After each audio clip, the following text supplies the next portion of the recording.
Wandika ogambe Rahma akutte enkoko eva wa mu Juma Chicken.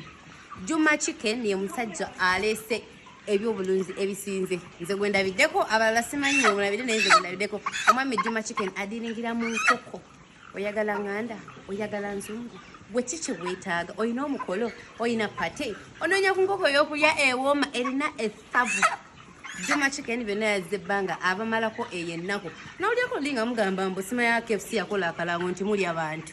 Juma Chicken obusonga yagambye butono nnyo. Babaliisa abantu yabakoledde faamu namba.